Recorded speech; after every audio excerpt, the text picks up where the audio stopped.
So, hello everybody. Welcome to our webinar. I'm just seeing the numbers going up in the corner there, so we'll just wait for a few more people to come in. I'll introduce myself first. I'm Esther. I work for Humanitarian Leadership Academy. I'm the Global Communities and Partnerships Lead. And today we're going to be talking about digital platforms that are transforming the humanitarian sector. So we're coming up to quite an exciting anniversary with our own platform at the Academy.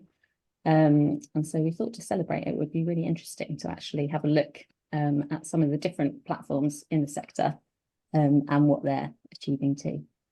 So thanks for joining. And we would love to hear who you are. So if you want to put your name and where you're calling in from in the chat, that would be great. And we'll get started.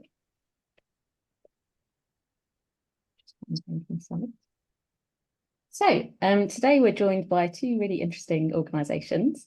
So we have Adeso and Talk to the Loop with us today. So we have Alex Ross, who's the CEO from Talk to Loop. We've got Angelina and Ndung'u, who is the Senior Programme Manager at KujaLink, which is a platform run by Adeso. And we've got Dominic Courage, who is our Deputy Director of External Relations at HLA, who's going to be talking a bit about Kaya.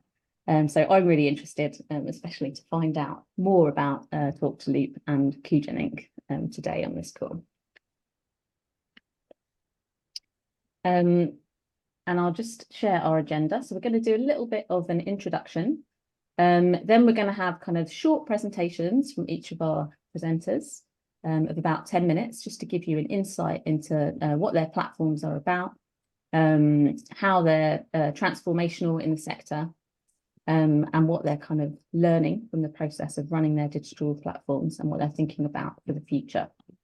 So we're going to have 3 short presentations, and then that will be followed by a panel discussion and a Q&A as well. And just to let you know, we are recording, just so that you know for your comments and things like that. And a bit of housekeeping before we start. So if you type your questions into the Q&A as we go along, then we'll pick them up right at the end. So we'll pick them up after all the 3 presentations, just to make sure that we give enough time for each of our presenters to speak. Please keep your questions and comments respectful and on topic, as I'm sure you were planning to do anyway. And if you would like to turn on captions, you can do that as well at the bottom of your screen, including translated captions. So if you want captions in another language, you can do that as well. So, as mentioned, I'd just like to start this with a little bit of an advanced celebration, I'm going to say. So Kaya, which is our learning platform at the Humanitarian Leadership Academy, we've got around 750,000 users learning on Kaya, accessing humanitarian courses. And we're coming up to a really exciting milestone. So I just checked the numbers yesterday, and we're at 989,879 course completions, which is an awful lot. I was hoping that we would be at 1 million, obviously, but I think we're going to get to that hopefully in the next couple of months. But it was kind of this milestone, I guess, which made us think a little bit about what have we learned on our journey so far, setting up Kaya and managing it over the past few years. You know, we've got around over 50 partners involved with their course content on Kaya, and we've got so many users. We've been going since 2016. So we wanted to reflect a little bit on what we've learned from that process. And we thought it would be much more interesting, really, to do that alongside some partner organisations that are also running really interesting platforms with interesting services for the sector. So that's just a bit of background as to why we're doing this webinar now. And of course, at Kaya, with Kaya, we are part of a kind of a wider movement, I guess, reflecting the fact that, as we all know, internet access is on a steep upward curve everywhere. A big percentage of people globally have internet access, although that figure varies significantly between regions. So back in 2016, when we set up, it was quite a kind of novel idea. to have this type of platform which anybody would be able to access humanitarian learning, whether they were working for an INGO, for example, or whether they were a volunteer in a community. It was a really novel idea, trying to kind of build on this fact that we can see the internet access increasing everywhere, although not necessarily equally. And we know that internet access is recognised more and more as a human right. It's obviously really critical in humanitarian situations for people to have internet access in order to be able to communicate with their loved ones and access all the services that they need, understand what services are available. And increasingly, it's being urged that internet access is a commodity that we need to provide access to in a humanitarian situation, similarly to something like water or those kind of basic necessities. So that's also an interesting kind of backdrop to the work that we're doing. And then with that in mind, what we've seen is lots and lots of different humanitarian platforms offering different services emerging over the past few years. And this is by no means, a full list. This is just me grabbing some different examples that I could find, some different logos and things to show you. But there's all kinds of different platforms out there offering different types of services to humanitarians now. So it would be really interesting to hear from anybody in the audience whether you can name a digital platform that you use in your work as a humanitarian. We'd be really interested to hear that, particularly if there's any that we haven't listed on that previous slide. We'd love to know what you're using. So any thoughts there, we'd love to hear them. Let's have a look.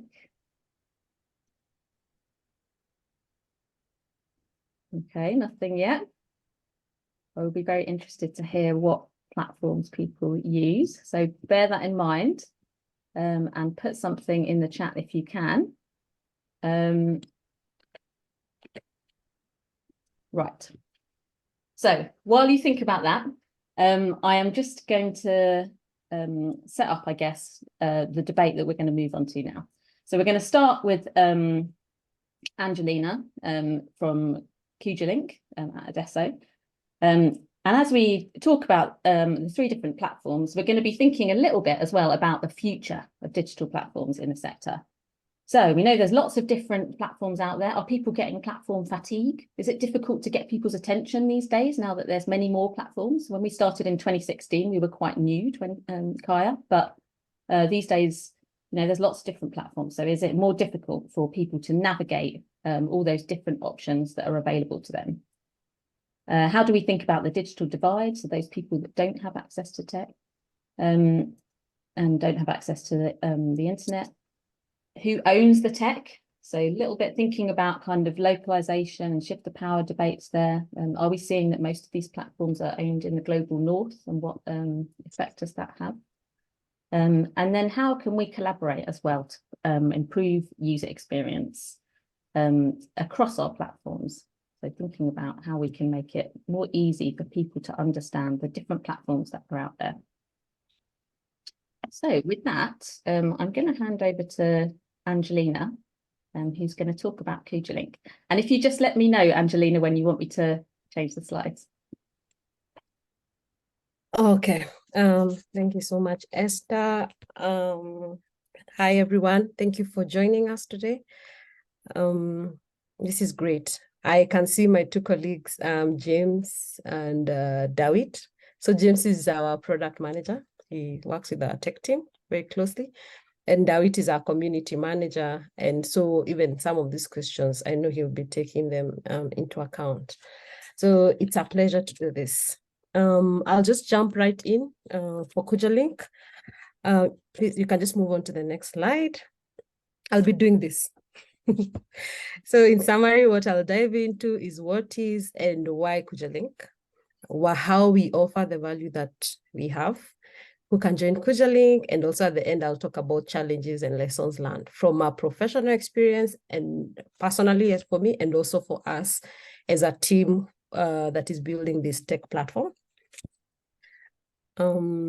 Next slide, please. Okay, so KujaLink, we are an infrastructure project under Adeso. Adeso has 30 years experience, which says a lot. And Adeso, the African Development Solutions, that's the acronym. We have that belief that the economic, social, and environmental security is the bedrock of any healthy community. And so KujaLink is one of the initiatives that Adeso is working on its 5 years, a 5-year strategy. And the whole aim is to just democratize and also create equity, an equitable resourcing ecosystem to strengthen the civil society in countries receiving humanitarian and development assistance. So many times we call them the global south, but sometimes also we'll find that some of the countries that we see in the global north are also, qualify for this humanitarian and development assistance. Next slide, please. So as KujaLink specifically, we work to increase the direct flow of resources from funders, mainly from the global north to local organizations in the global south.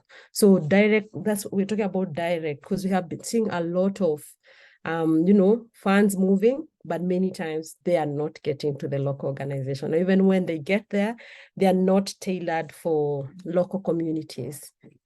If you can just move on, please. So our desired outcomes have to do with the visibility. So we are providing an opportunity for local and national organizations to be visible. And then after that, connections. They are able to connect, like now when you're talking about the staff in these teams, to be able to connect with other staff, connect with other staffs in, in funder organizations, foundations, and all that.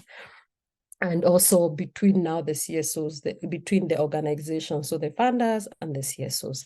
Also, one of our desired outcomes is also to see now funding shifting, where we are seeing more direct funding to local and national organizations. And then also creating pathways for directly funding local organizations. So sometimes that might look like, one CSO being a grantor. So there are very many ways, but the aim is just to be able to change that scenario as it is right now. And if you notice, our role is also not just creating the infrastructure, but there's also an advocacy bit to it. Next slide, please. The platform capabilities or features that we have built on the platform, a user is able to join. Let's say you're an organization, maybe you're the community manager, or maybe the founder of an organization. You come in, you create your own organization, your own individual profile. Then you move on to creating your own organization profile, and then you can be able to maintain it. It's basically like the way you just go to Facebook and then create a page for your group, or also LinkedIn. And then also we have a lot of engagement through funding opportunities. We share funding opportunities on our platform, and also groups. These groups is where the users are able to discuss topics that are relevant to them. Next, please, slide, please. How we do this, of course, there's the recruitment part, there's the onboarding part, there's the engagement part, but in general, our how involves educational webinars. So we are always running continuous educational webinars. I know Kaya mentioned that, but we try to tailor them around the outcomes that we talked about. So the aim is to provide in-depth insights, because the thing about here, I put climate landscape, but it's really the CSO landscape. It's always evolving. And so for a CSO, you always need to be, to know what's happening. So we provide educational webinars, and these ones are technically aimed, ideally aimed for CSOs. We also provide the showcase and insights of opportunities showcase, and also providing insights. So this is where David and his team work very closely to provide curated content and data on existing opportunities on climate adaptation organizations. Please forgive me, I forgot to change that climate adaptation organization. It's not just climate. This was tailored specifically for a climate presentation. Please forgive me. And then also technical support. We provide valuable guidance and assistance on compliance and proposal development. This is a big thing. So how do you develop your proposal? Why was my proposal denied last time? Why was it rejected last time? So part of the things I'll talk about through our lessons learned is one of the partnerships we have with Unfunded List to just deal with this. Also on compliance, what is equivalency determination? What is due diligence? Again, we partner through the educational webinars to just make sure that our CSOs are supported. We are optimizing their capacity. And then again, technical capacity enhancement. The webinars that we run are also around enhancement events to empower CSOs navigate the ecosystem. So remember, there's the funding bit, there's the technology bit, there's even just what's happening around networks and all that. So we try to address them step by step. And then eventually there's the dynamic mapping and linkages. We say dynamic because we have seen a lot of mapping happening in this area, in this ecosystem, but sometimes it's not dynamic. So you'll find there's a wonderful map of organizations doing this kind of work, but it's not dynamic. Maybe a lot has happened through, the 3 years that map was last mapped. So for us, we are keen on making sure that that data is dynamic, and also the linkages that are happening are real time and as needed. So yeah, this is the how from a very general level. If you can just move on. So who can join us? One thing we notice is that the thing about an infrastructure is that, or any platform, is who then is the, the low-hanging fruit, who is the next level of target user. For us, for now, the CSOs, we are targeting CSOs, like I said, in countries which receive humanitarian and development assistance. Some of the things we check for, and this is because this is our, if you notice, the system that we work in, it is trust-based and credibility matters. So as of right now, what we are looking at is CSOs who have received initial direct funding, and so they are ready to graduate to a direct relationship with a funder. They work in close proximity to those that they serve, and they are led by proximate leaders. And then they are part of civil society middle class with the potential to expand or deepen their work. Basically, they have put in work into their organization. They're not just coming in and say, I want to receive funding. You've put in work. You can be able to show that work. And so you're basically at some middle level, in quotes. And then also a grassroots organization who are ready to grow their work. But again, they have already started putting in their work, because we don't want to make it just about funding. And that's why we spend a lot of time on capacity enhancement and optimization. Then on the other side, for funders, we look for funders who have interest and ability to make grants to local and national organizations. So one thing we notice is that they may not have field staff or extensive in-country networks. That's why we are providing this list of dynamically mapped CSOs, and those who are committed to funding organizations with proximity to those they serve. Also those who are working through intermediaries and want to give more directly. I'll try to move on a bit faster because of time. The next slide, please. The languages that we support, because language is important. So we have a group of community facilitators who are available to assist any user using English, French, Spanish, and Swahili. The site is currently in English, but we are using Google Translate, but the thing about our community facilitators is that, they provide that human connection to just be able to support. And also the educational webinars and recruitment, the way we recruit through also the webinars, and so we're able to take the CSO through it in the best way possible. Next slide, please. So now I'll just jump into this. My almost done.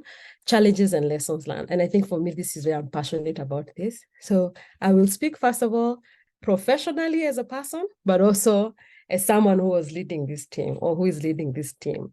So we have learned that professionalism and ethical leadership is key. So like, I know many of us here, we have a background, we have engineers, we have community, developers, we have technical people, but for any person who is a professional, they have some professional ethics that they lead, that they work for. So for us, we have learned that upholding project management frameworks strategically and tactically is key. Because at the end of the day, it's not really about the technology you're building, but also the principles behind it. Also adaptive, software engineering. James will talk about that. He's very keen on that. We are very keen on that. I personally am also a software engineer, other than just a project manager. We have learned that these are key because there's a reason why these principles exist. Also, being keen on human-centered design principles. Esther talked about UX, but if you're already thinking about this, even as you're doing your designs, then it becomes part of you and the team kind of buys into that. So for us, we really borrow a lot from existing frameworks. Another thing is collaboration versus competition. So we do this internally and externally. As a team, we have the community management team, which are kind of our customer-facing or a client-facing, CSO-facing, user-facing team. But many times why even in this meeting we have, the tech lead here is because without the insights we get from the users, then at the end of the day, even if David keeps on passing those learnings to us, if they've never experienced that, then it's just, talk. But when you dive into it, then it becomes better. Even we work better collaboratively. Also, as a platform, we work with strategic partnerships, like what I mentioned, the unfunded list. So unfunded list, we have this partnership with unfunded list, and they take our CSOs through the whole process of doing a proposal, and also they help review their proposals and even give them feedback. Also, working with networks. So one of the networks that we are working with is NIA. So NIA deals with the humanitarian and development for proximate CSOs, and so just helping them, working with them to help map these CSOs into our platforms. Also with CJT and CCG, these are more climate related. Also, we are keen on static mapping, like I mentioned. Dynamic mapping instead of static mapping, because the thing with static is that after some time, things always change. So you always have to make sure that your data is relevant. And for us, we do that by making sure that that data is updated by the users themselves, by the CSOs themselves, not us, because they're the ones who know, how their story is evolving. And then eventually, also, the second last point is inclusivity and representation. We realize that for many in this sector, again, like Esther mentioned, there's the limitation of, language barrier, technology barrier. Sometimes it's connectivity, sometimes it's literacy. For us, what helps is the continuous engagement through webinars and personalized one-on-one interaction. We might be a tech platform, but we realize a lot of our processes still need to have human involvement, because the people we are trying to support or work with kind of have to, we have to meet them at their level and work with them, of course, with certain limitations, but that's the whole concept behind it. And then another challenge we have faced is just the receptivity of funders to adapt to the changing community needs and experiences. Sometimes we have, like some of the strategies we've seen funders, like, implementing around certain thematic areas, something don't always match. Like even we mentioned about climate adaptation, it's been something that we have been passionate about the last 3 months, and that's why it has even showed up here. Because even as we talk about climate, sometimes the taxonomy, the way taxonomy is done, the way these opportunities are presented do not match what was on the ground. But for us, one of the ways that we have learned works is involving funders into these conversations, right? I'm sorry about that. Funder educationals, and this help to spur engagement and participation in the crafting of community-centric support. So like with CCG, let me just talk about that. With CCG, we participated in a funder roundtable, and in this way we are able to present the issues that we are facing every day as we try to support the CSOs. Because at the end of the day, it's not about always telling funders, oh, you're failing here, but it's also like inviting them to participate into the, in the innovation and the creativity that you're working on as KujaLink. So yeah, these are some of the challenges and lessons learned. If you could move on to the next slide, please. So yeah, I'll leave this question and answer for now. Please, you can just post your question and answer there, I think. The last slide, please. So this is us. Again, I talked about professionally as a professional. I'm here as a professional, but I'm also here as part of KujaLink. So if you'd like to ask more questions professionally, I'm on LinkedIn. If you want to ask specific questions about the platform and there's a community, There's community@kujalink.org. And if you want to learn about us more, there's kujalink.org. We have not done a public launch. That's right. That's why right now, even through our recruitment is through networks, but you can always visit us and you can always reach out to us. So thank you. I'll hand it over to Esther. Thank you so much, Angelina. That was super interesting. Yeah, I'm really interested in the way that you kind of, your role in kind of establishing trust, I guess, between the CSOs and donors, and also everything that you said about almost like the kind of people behind the platform and the ethics behind the platform. You know, that despite the fact that it's a tech platform, it's really important that those kind of relationships and trust and things underpin it, and you're kind of still engaging with your community. Exactly. The educational activities that you run and things. Exactly. We've realized that if that trust is not felt internally with the team, then I don't know how I'd expect David to go and speak about that to anybody else, or even like appreciate it when a CSO brings it up. So for us, it's from inside out and then outside in again. So it's always like, you know, we are always adapting and evolving. That's the whole idea. Yes. That's very wise, I think. For all of us to take away. Okay, thanks very much. And I'm going to move on to Alex now, who's going to talk about Talk to Loop. In the meantime, please continue to post any questions into the chat or into the Q&A, and we'll get to those at the end. So just handing over to Alex.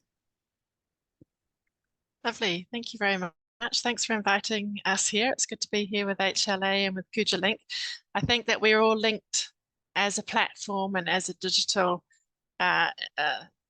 provision of services to the humanitarian and the development sector. So I'm on KujaLink, Loop is on KujaLink, and we'd love to be able to use Loop as feedback. The staff have been trained on HLA, and so there's many links and ways that these sort of online systems can work and talk to each other and complement each other, which I think is what we're hoping to get to. So just a quick overview about Talk to Loop, if we can go to the next stage.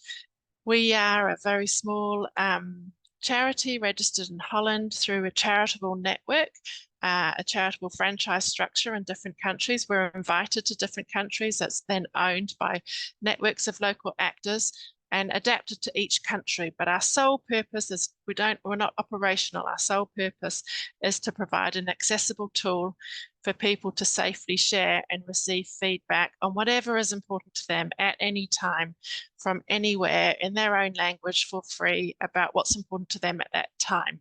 And so we call this the democratization of feedback. So instead of only being able to feedback about aid or their concerns, etc., when they're invited to or to a specific organization about their specific thing, this is really opening it up so people can raise issues that are important to them as they change over time through a centralized collective mechanism that can then forward it on to the relevant actors to see and engage with. And that's not necessarily just one actor, it could be many different people who have knowledge and experience and can support the individual in their area. Next slide, please. So the reason why this was needed is that research shows consistently across many different contexts that communities can often hesitate to share their opinions and concerns, and specifically to report things that are sensitive, that they wouldn't want to share openly, or something that affects them in a sensitive way. That could be fraud or sexual exploitation and abuse, gender-based violence, exclusion from beneficiary lists, etc. There's many barriers to people to be able to reporting that. One is that they think that they're just a quiet recipient of aid and they don't actually have any rights to try to inform what that looks like or have any agency over that. And so Loop is helping them to be able to raise their voices and have greater long-term engagement and agency. We also see that people often don't know which organization to feedback about what specific things. So they might have overlaps, or they might not have access, or they might be unsure about the appropriate way to feedback about something sensitive versus just general feedback and thanks. We also see that the most marginalized communities are those who don't have access to feedback mechanisms that are there. That might be because you need to be literate. It might be because they speak a minority language or an underserved language, or they don't have access to technology. So these are all barriers that Loop is trying to help to overcome and then get that feedback into the mechanism. So to be able to reach further into communities and to hear more from people to help ensure that aid is more efficient and effective for them, and that they have a greater voice and agency and say over what they receive when. We also know and learn from many different reports that people have a fear of the negative consequences of reporting something directly to the actor. And people here probably have felt the same thing, thinking, well, if I was to say that to my boss or to somebody else in a position of power or who has something that I don't have, then you're more likely to think twice about it and what could be the consequences on me. And when that power inequity is greater, then obviously that has an even bigger implication on those individuals who are more vulnerable, etc. So this provision of an independent reporting mechanism where the individual can choose to remain anonymous, we're seeing evidence that that's having a really big impact on people choosing to come forward and starting to build trust, to be able to come forward to report things that they would otherwise have fear of the retribution, the potential of retribution if they were to report those things. And those are really important things for us to hear about, to be able to try to create change and give them, or for them to be able to take greater control over their situation in a safe way that doesn't have negative implications. And we also know that quite often people only have the right or an option to feedback if they're already on a beneficiary list or in a project that's targeted. And so this is really, we've been receiving reports of exclusion from people with disabilities, etc. And hearing those other voices is really important to ensure that we're targeting the right people and that everybody has a say in who are the greatest needs. Next slide, please. So that's the kind of the rationale for why an independent, non-operational, locally owned, long-term sustainable feedback mechanism is really important to improve accountability and shifting power within the humanitarian and the development sectors.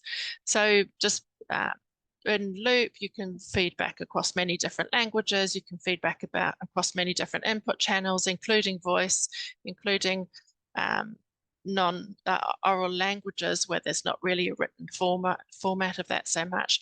And it's owned locally by linguists who come from the local context, who understand the nuances of the language, etc., and can help in ensuring it's forwarded on and notifications are sent to actors that might be able to support them. So we really link into cluster systems and mapping, NGO forums, etc.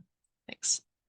Slide, please. And that's where the charitable franchise come in. So this is for a person who isn't comfortable writing, who is feeding back by voice, and you can close the feedback loop. So as an organization, you could reply to them in written form and they would get that feedback in their dialect by voice. And so that loop can be closed directly on an ongoing real-time basis remotely. And Loop helps to sort of bridge a lot of those barriers that we mentioned earlier. Next slide, please. I can share these slides afterwards with anybody that's interested, but really getting to the topic of today, which is about innovation and transformation as a result of the technological revolution and how can that better impact the work that we do in the humanitarian development sectors.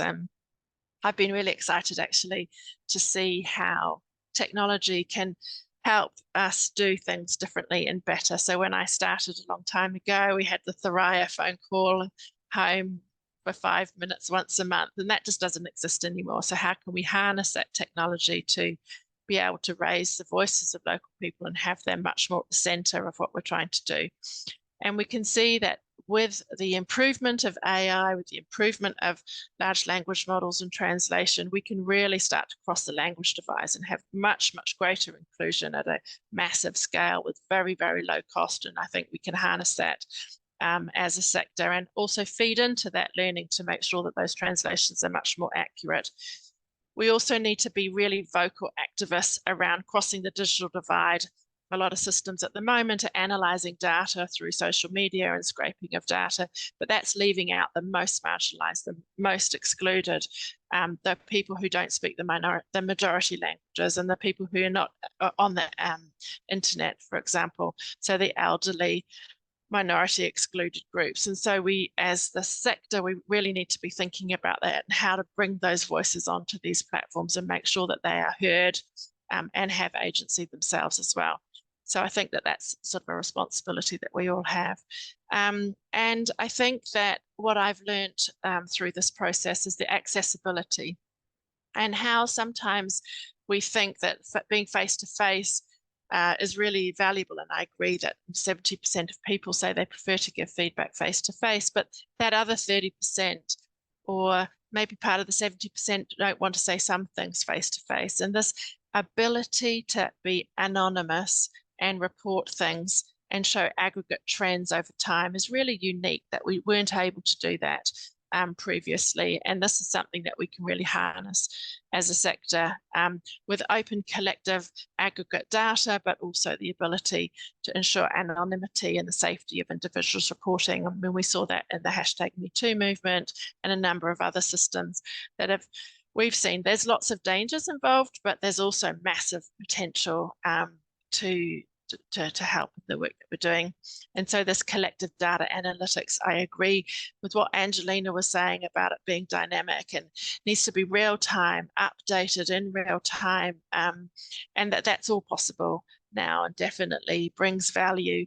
There's often lots of delays between research and cleaning the data and writing it up, and who gets to see that and who has access to that. And now with technology, the transformation is really, we can send that out. We can have it open, transparent, collective ownership, decentralized control. And I think there's a really, really long way for us to go in pushing that potential further across the sector to help shift power, etc. And then, of course, as a collective, if we do that in a collective way, a joined up way, there's massive efficiencies of scale and costs. We can really bring the cost down instead of duplicated, siloed approaches to a lot of different solutions, which is why I'm happy to be on this call with other colleagues who are thinking in the same way. So next slide, please. Yeah, I think I've talked a lot about this, about how crossing the digital and the literacy divide. So when we're talking about technology, we don't just have to be talking about people who are literate, who speak a majority language, and who are connected to the internet. That technology can help us to reach other people who aren't there. And this anonymity is a really important critical element. And the power imbalances I find really interesting about would you feel confident to feedback face-to-face, or what are the risks involved in that, and to be able to maintain this anonymity in a safe way to start to build trust between the person who you're speaking to, and then slowly come to a direct conversation? And how can that help to tilt some of the power imbalances and ensure that the right information is getting to the right people safely? Next slide, please. I think this is the final one, just to say the learning that we've had so far. It's a long journey, it's a lot more to go, but I think that the learning that we've had is that the greater choice that people have increases their agency. So quite often people will say, oh, there's too many options for people, they get confused. If all of the options are quite similar and they're not sure what's the difference, and that's fair enough, but giving people options, they might want to feedback about thanks in an open manner, but as soon as there's something more sensitive, they might want to choose a different channel. And they're the people who know their own context and their own risks to be able to make those choices and decide what they trust. We've also learned a lot about language in this last year, how quite a few people who probably speak 5 or 6 languages, much more stronger linguists than myself, may not have had the opportunity to go to school, and so don't actually feel confident to read or write text messages, even short, in any language, even though they might have gone to school in a language that's their 3rd or 4th, and they didn't get, they don't feel confident in that. So there are widely spoken languages that are primarily oral, and how do we then transfer that into pivot languages that are written and commonly used through the curriculum of each country, even if they're not sort of the global UN languages, for example. So we've been doing quite a lot of work on that, about how to create efficiencies and include oral languages and turn them into written languages that people who are on the internet have access to in an efficient way. So we're still working on that, and we've got a blog coming out soon about that. The other thing that we're learning, which I think Angelina was pointing to as well, is it takes time. Change takes time, and it takes a long time to build up momentum and understanding of how things are different and these tools are different and the opportunities that that places. And then how do we incentivize that as systems and work together to incentivize new ways of working that have these big opportunities but also manage potential risks. So yeah, I look forward to trying to build some sort of an infrastructure around tools that are available for local organizations to choose what they want to use and harness and own those, to sort of harness this potential power further. Thanks, Esther. Thank you so much, Alex. Yeah, I mean, that seems to fulfill such a big need, that platform, in terms of the opportunity for people to give anonymous feedback. I'm kind of really interested in probably for the question and answer later, but in kind of your thoughts about scale and things like that, because I can just imagine the potential scale for that is huge, and that your kind of ambition must be huge, and therefore that you imagine quite a lot of work on your hands in future years to manage that. So I'll just be really interested to hear kind of maybe some of your plans around scale as well. Right, people, continue to put your questions in the chat. I saw that someone was trying to raise their hand, but if you could just put your questions in the chat, that would be great, and we can get to them at the end. I'm going to hand over to Dom now. Dom, you're on. Hello, everyone. What a privilege, and what a brilliant way to celebrate our milestone with the work, Alex, Angelina, that you're doing. It's just super inspiring to see different platforms addressing different challenges and questions. So thank you so much for joining. So just a little bit, maybe I'll just start with a little bit about the Humanitarian Leadership Academy. It's got probably a 10-year history, which I'll talk to a little bit, but we are part of Save the Children. So we're under the Save the Children umbrella, but we're also a distinct brand and organization, which allows us to face into the sector with some degree of independence, but we're also able to leverage Save the Children's massive network in order to have greater impact. So we kind of have this kind of dual positioning. And the HLA has a really broad learning offer. We've got sort of 80 odd staff around the world in 5 different regions, sort of plugged into the Save the Children regions, but facing, as I say, into different responses. And we do everything from coaching and mentoring of local leaders as they develop in responses, and we've got a big coaching network.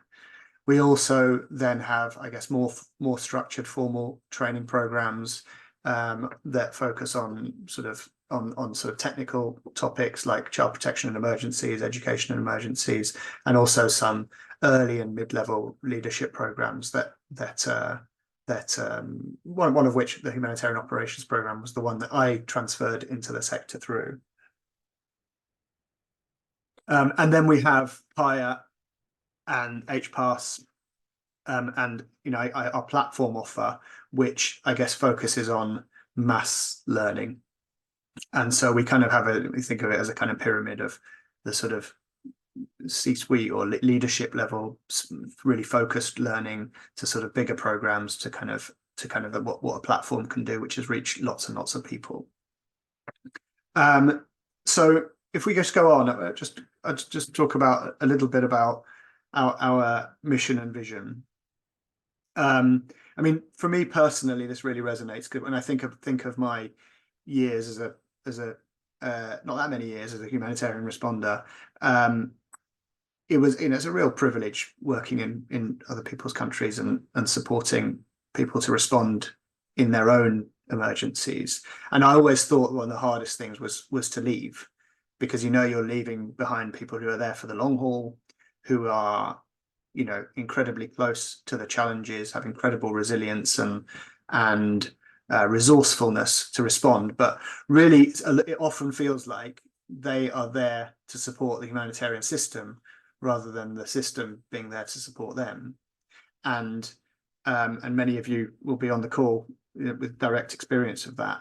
And so, you know, this idea that we are enabling people to prepare for and respond to crises in their own country is one that really resonates for me personally. And it's just, you know, such an important shift that the sector is trying to undergo. And, you know, if we can play a part in that, then, you know, that's really important to me personally.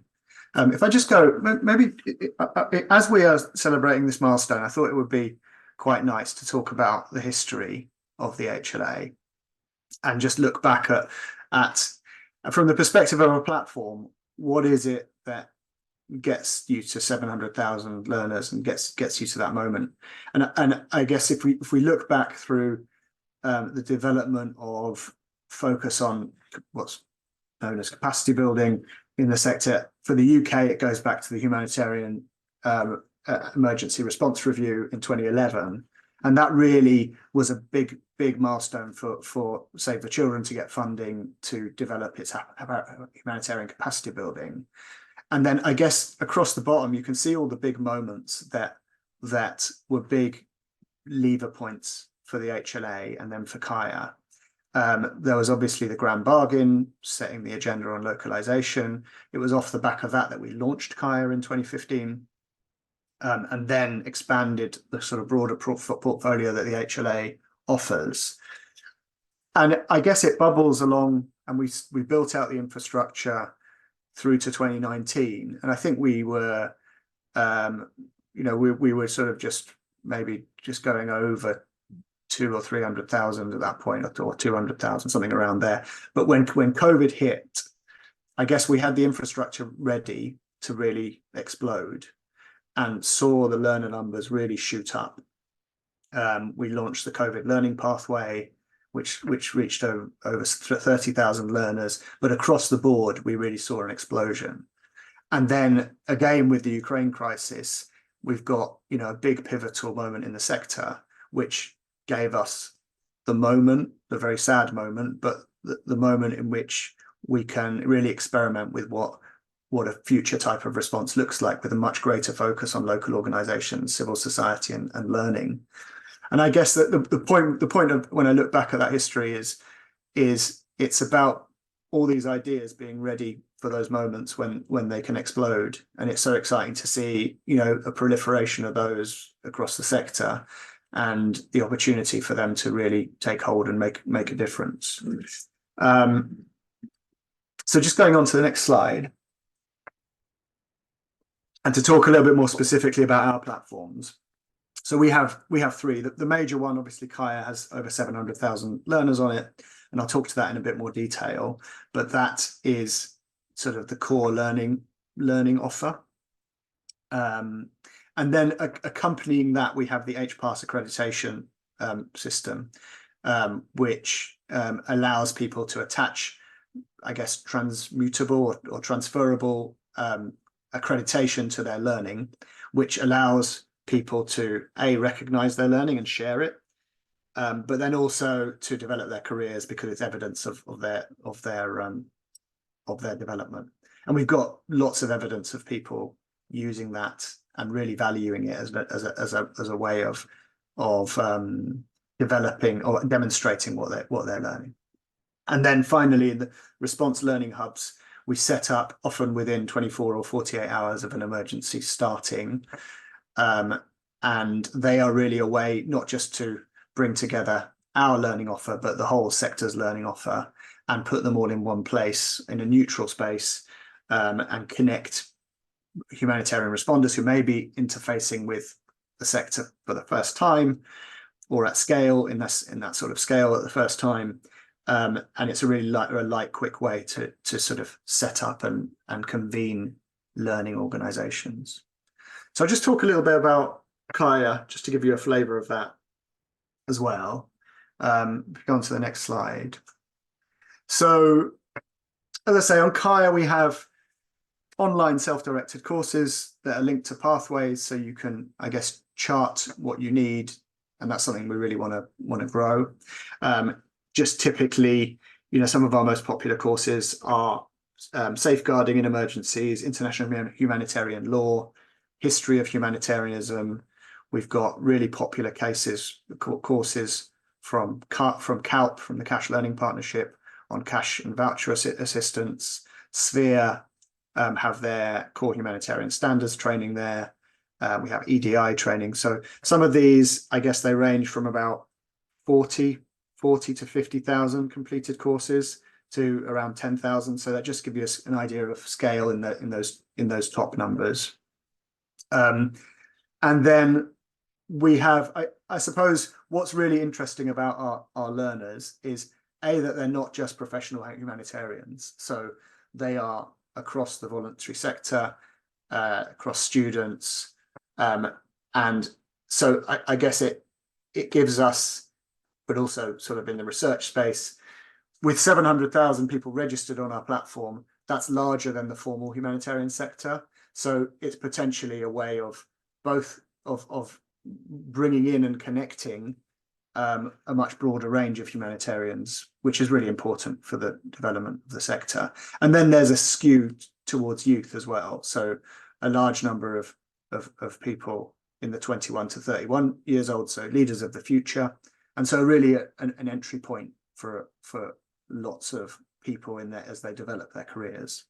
And alongside the sort of learning pathways, we've got massive open online courses, webinars. So we're trying to build around that a really wide range of resources so that people can chart their own way in their own time at the time when they need learning to develop themselves and develop their careers. And that is spread across, and just to say, some of the people on our platform might do 20, 30, even 40 courses a year, and really credit the Kaya platform with, and what's on it, because it's not all our content, and what's on it with developing their careers and the kind of direction they've been able to take, which is really, really rewarding for what we've set out to do. We go on to the next slide. I mean, the other thing is we've got an enormous geographic spread. Extraordinarily, bizarrely, every country in the world has learners on Kaya. Can't quite. There are some tiny countries, so that's kind of an extraordinary fact. And then I guess there are fairly large populations in the UK and the US, but the majority of our learners are in countries that are aid recipient, have frequent emergencies, and many of the learners are dealing with those directly. So I guess in that sense we are a global organization, but we have real network into local responders, which is really, as I said in the mission, that's what we set out to do. So that's really really satisfying to see. It is focused on particular countries, and we're always looking to expand that. So just and I suppose the other thing in that is language. So we are in several languages. So the 700 courses that we have sort of counts the fact that so many of them are translated, and so we're trying to make sure that's accessible as possible. And that's one of the big opportunities with translation suddenly becoming so much easier, that there's real opportunities there. Just going on to the next slide, and just to talk a little bit about challenges. I'm sure we'll get more into this in the Q&A, but we deliver, especially across such a large number. We know we have impact because we know anecdotally the people that come up to us and talk to us about how transformational what's available on Kaya has been for them. But really being able to make sense of that geographically, make sense of what impact that specifically has on people's careers and development and ability to have an impact on people affected by crisis is really hard. And that's one thing that we always grapple with, trying to make sense of that so we can improve what we offer. And then I guess as we've grown with a large amount of content, being able to maintain that and be able to, I guess, upgrade it from a digital learning perspective, but also maintain it from a best practice perspective is a real challenge. So something that we are looking at in terms of what's the cost of maintaining it and how can we keep that at a high level, and keep that revolving so it doesn't become tired. That's really a critical challenge for us. And the other part is, as technology changes, as AI comes in, it is expensive to maintain technology at the standard that people expect, but being able to capture and harness those opportunities is again something that needs focus, forward thinking. You need to come in at the right moment, to be able to, the kind of thing that we would like to do in terms of learning pathways and tailoring learning to individuals. That takes real investment, real connectiveness into the emerging technology and getting it right. So we kind of have to take an agile approach to that. And then we were fortunate with the HLA in terms of having big chunks of funding early on. What we then found to our distress was that those big chunks of funding are not always reliable, and we are built on a grant making system. But for what we're trying to do, you need an underlying flow of income to be able to do all that maintenance and keeping it going, which is kind of difficult to get funded over the long term. So we've been really thinking about how do we get to a social enterprise model or a model that is that incorporates some commercial income that is more sustaining. So those are a few things just to offer in terms of challenges. And then just finally, just in terms of where we are, charting going forward, I suppose we're at a point where we've grown and we're really thinking about what is our role in the wider sector.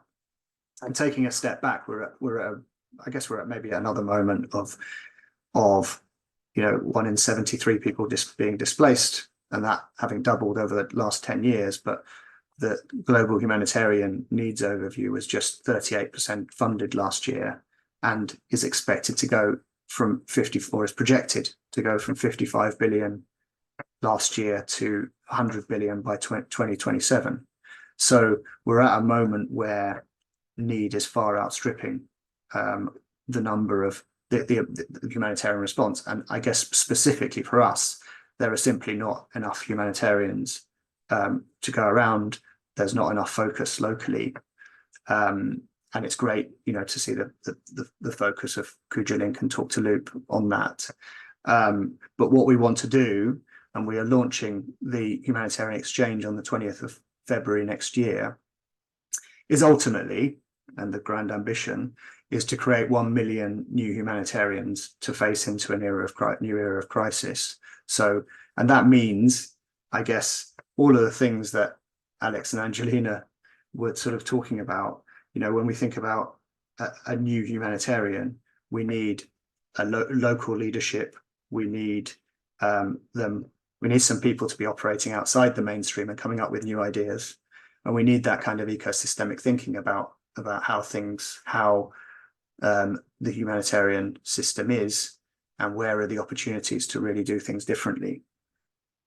So what we want to do is launch an event series and a broad digital community that provides, I guess, the information ecosystem and collaborative platforms to allow all the different kind of platform work and other, I guess, connecting work to have a place to come together and really be a force multiplier for all of those things. So that's the big ambition. We launch in about just under a month. We expect we start in London, but we will be moving it around the world. and we are expecting, well, we'll be oversubscribed for 600 people in the room, but critically this is a hybrid event, so we are expecting about 4,000 people online. Already almost 4,000 have registered, and we expect that to accelerate in the last month. We got some great speakers, so Baroness Amos, Abdika, who's former humanitarian chief in the UN. Just 4 minutes, Dom, and then we'll wrap up. Sure. Abdika Farhange, who's Deputy Finance Minister of Somalia, even Henry Mintzberg, who's a leading management thinker. So we've got a really exciting agenda. Do go to the website, get registered and have a look. It's going to try and make it as participatory as we dare, with lots of workshops and showcasing collaboration as much as we can.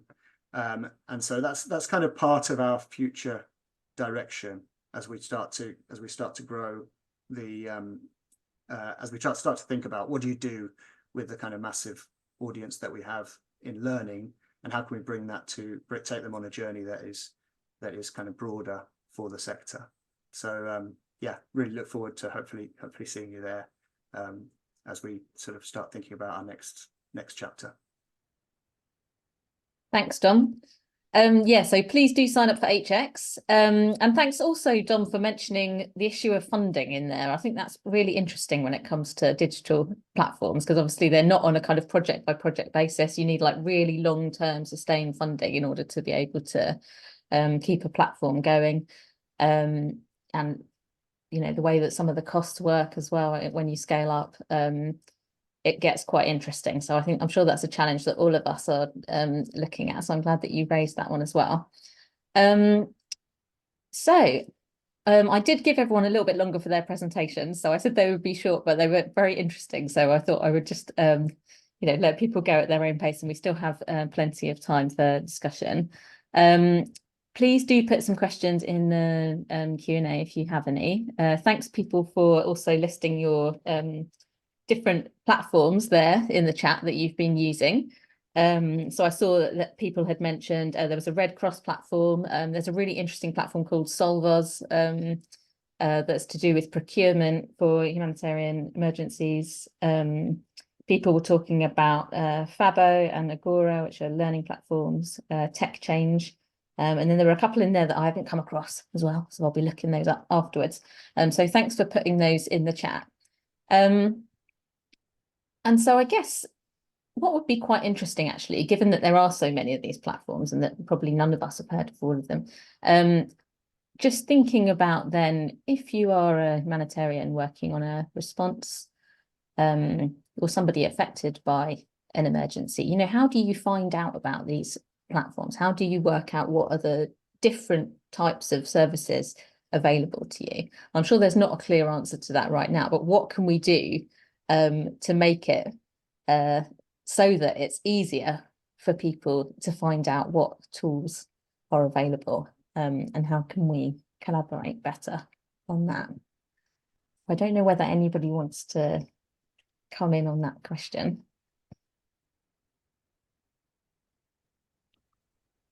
I don't have an answer, but I'm happy to talk a little bit to it.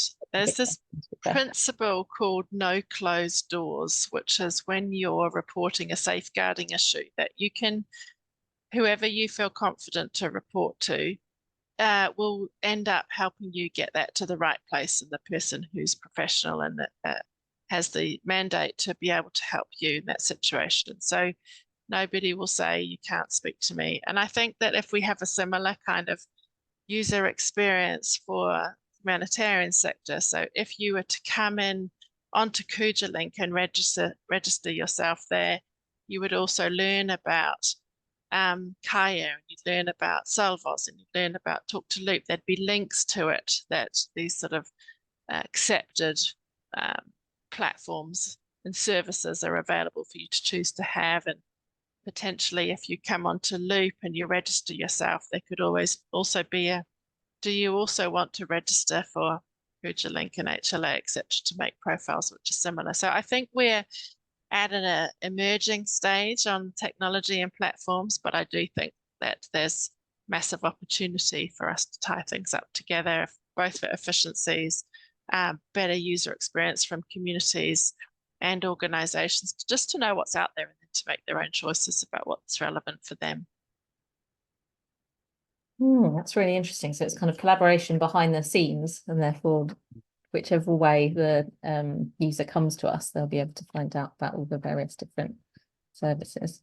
And I wonder, you know, that in terms of the future of that, especially if we can crack a kind of decentralized ownership of the data, whether there are then ways, and maybe Angelina, you're the software person, then ways to sort of connect that up and personalize people's experience. So, you know, for us, if you are learning about accountability, then it kind of takes you into a talk to loop kind of space and makes those connections much more sort of organically, and not just at the point at which you register, but at the point at which your journey through a range of different platforms might be.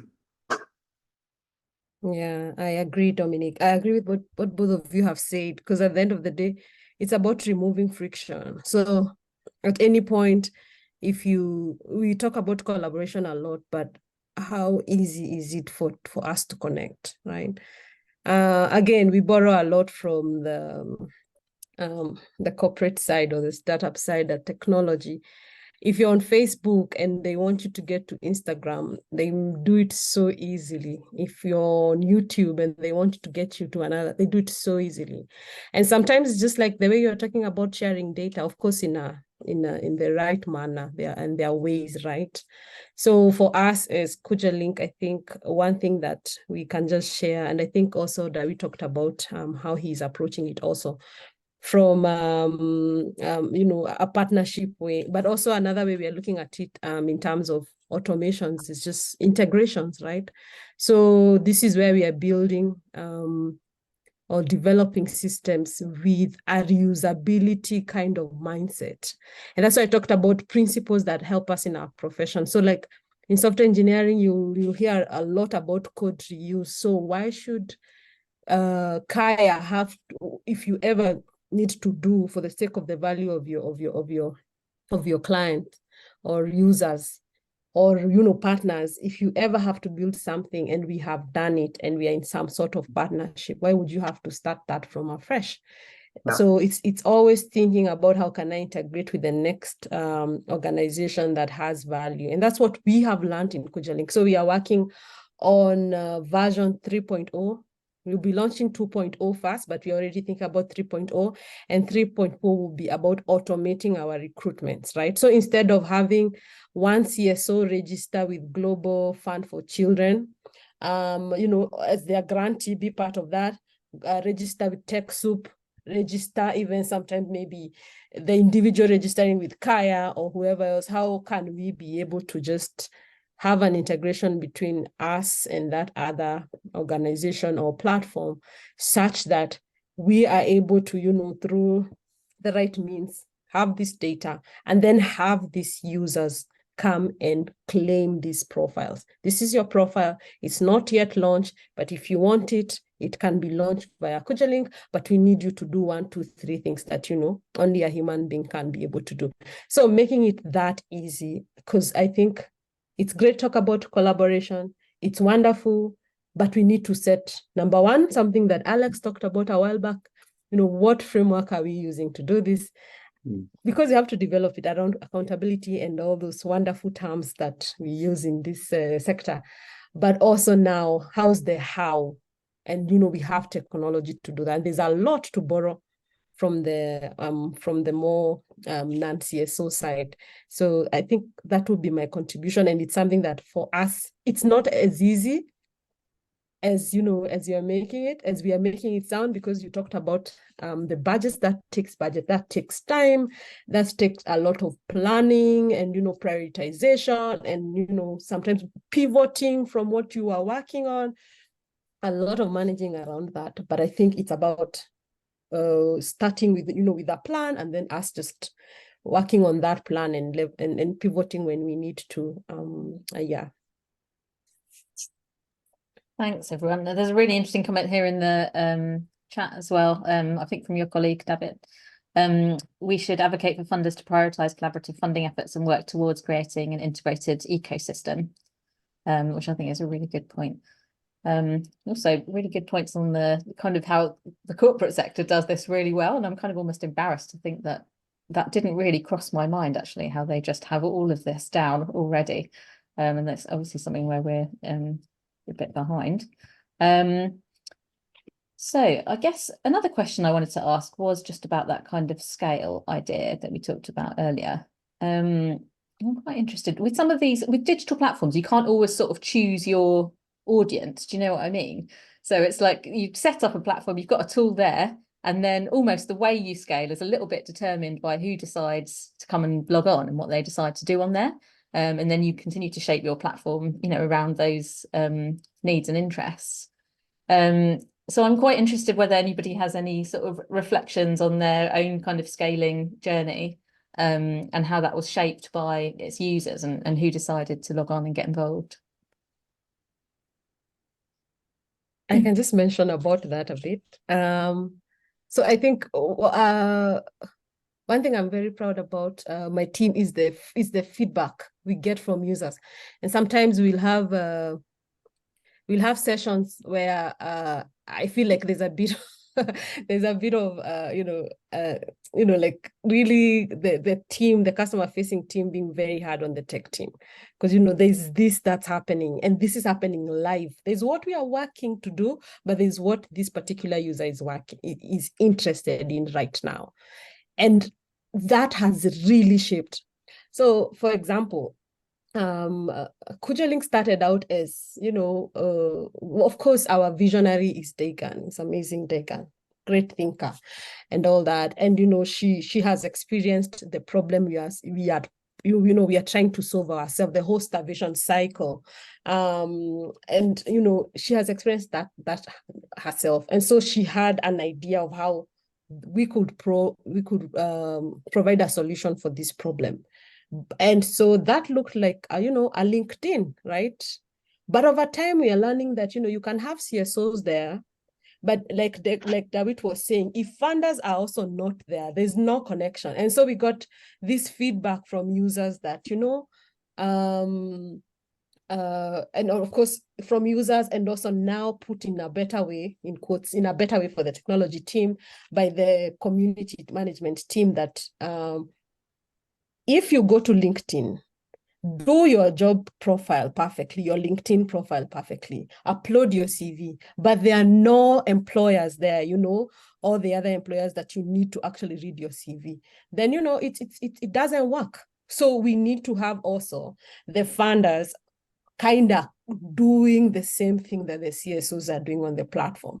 And so at that point, then, our tactics had to change a little bit and, do more of engaging the funders also to participate. They may not come to the platform and create the profile the way a CSO would be very happy to, but there is a way we can also still collaborate with them after rightly mapping them. And that's one of the partnerships we have. We are mapping climate adaptation organizations in the Global South, and this provides the partner with, real proof that these organizations exist, they meet their criteria, and maybe that becomes part of, the things they address in their next year's strategy around these climate adaptation organizations in the Global South. So it's a bit longer, it's a longer journey for the funder, but, we would not have known that if the users were not very keen to point out this thing, and also our team also being very keen on the feedback. Just like Alex said, once someone has shared feedback, there needs to be a way of amplifying that feedback, and that's what our team does. And yeah, so for us, we have had several scenarios like those ones, such that even right now, as we are talking about 3.0, it's because we realize this one-on-one recruitments, our community facilitators is here with a number of users on the other side and helping them to go through the platform. It's great. It will still remain, but we also need to have another way of scaling that to where now we have this people's data, regardless of where they are, this organizational and individual profiles somehow being shifted to KujaLink, and now having the user only approving or letting us know that our data is here.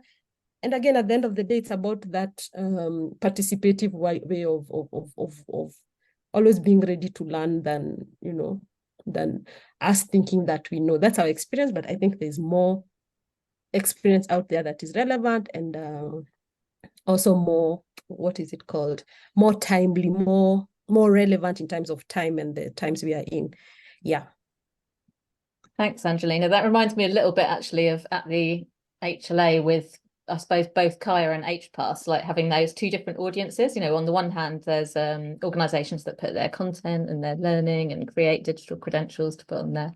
And then on the other hand, there's the users. And it's always kind of being able to strike a balance so that there's, I suppose in the early years, enough on there to then satisfy the demand that comes from the users. Yeah, and I think just to add to that, as you get to scale, there's a kind of bit of a critical mass because we find that learning organizations or people who want to get learning to as many people as they can would come to us and want to see it on the Kaya platform.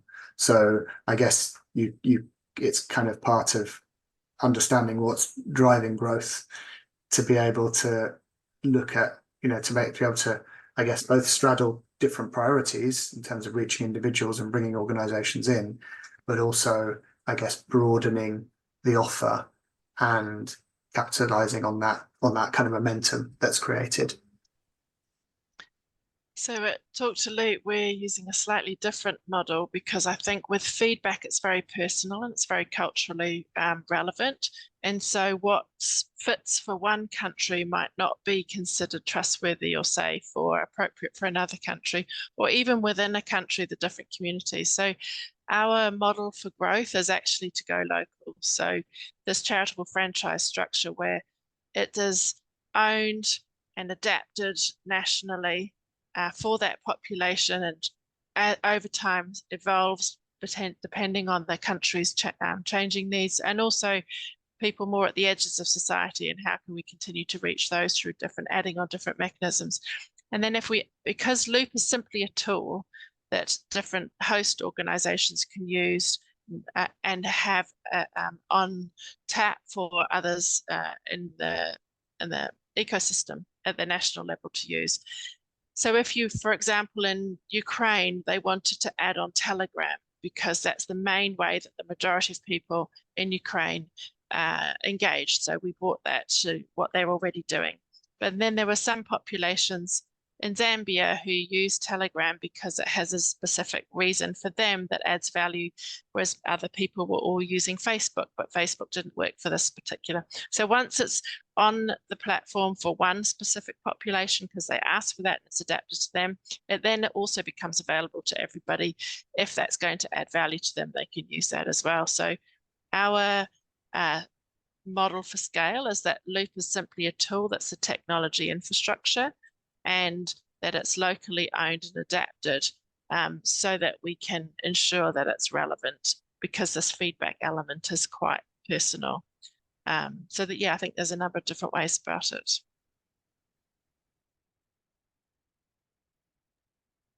Thanks, everyone.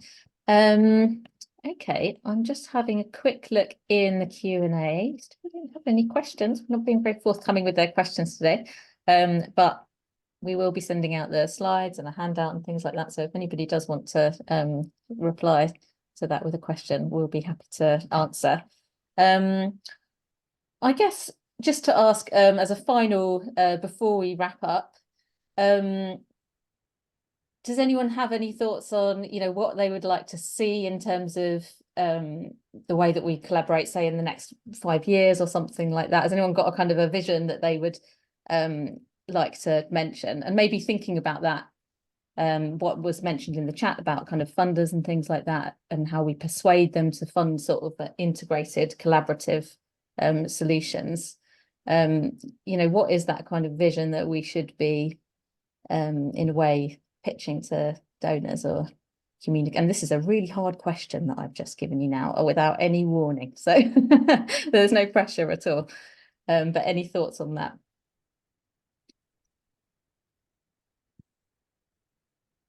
Mine is a question to you in response to that. Do is that a humanitarian related problem that, maybe funders are not proactive in wanting to fund collaborative initiatives? Or is it that maybe we haven't looked at what or had these conversations with funders? I ask this because I think we have met a funder group that is actually very keen to fund collaborations. It's just that sometimes for you to be able to collaborate, I don't know, there's this thing of, I think of, you might feel like some form of imposter syndrome, that maybe you're not ready to just, collaborate with the next person, or, go at it together. But I think in some of the themes, and Alex said it very correctly, that, just that approach of localizing the solution. And for us, not just localizing based on the region, it's also based on the themes, thematic areas. There's the climate, there's women-led and all that, humanitarian and all that. I'm learning in some of the themes, funders are interested in that. So I think maybe it's part of our work to kind of put that concept together in a way, and then now see who is able to connect with that already as part of what they're trying to do. Because any other way, I think it will mean us having to, first of all, for lack of a better word, lobby or advocate for that, which takes a bit of time. But if there are funders who are already like keen on that, then I feel like we'll be a match. But again, it might sound like I'm making it simple, but I'm just thinking out loud. Yeah, What do no, you I think? absolutely agree with you that I don't think it's necessarily, that donors are not forthcoming or anything like that. It's also kind of our ability to get together and collaborate as well, isn't it? And I guess as a person that speaks to donors all the time and has them as one of your kind of key audiences as well, you'd be aware of the way that they look at us. And I guess they're as persuadable as anyone else, aren't they? If we can come up with a really good pitch to them, then they why wouldn't they go for it? Anybody else got anything on that point?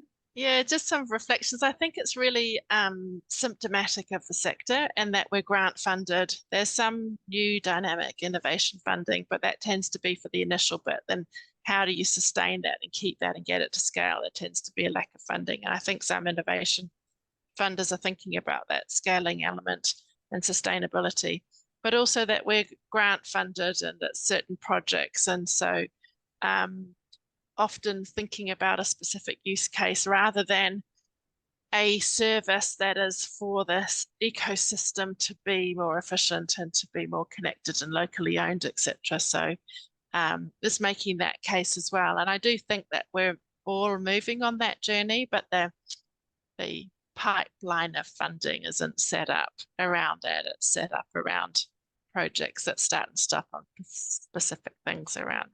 Yeah, but yes, we're definitely going to be looking at that together, aren't we? Yeah, I think it's a great question, Esther, in terms of what the next 5 years might hold. I think one of the,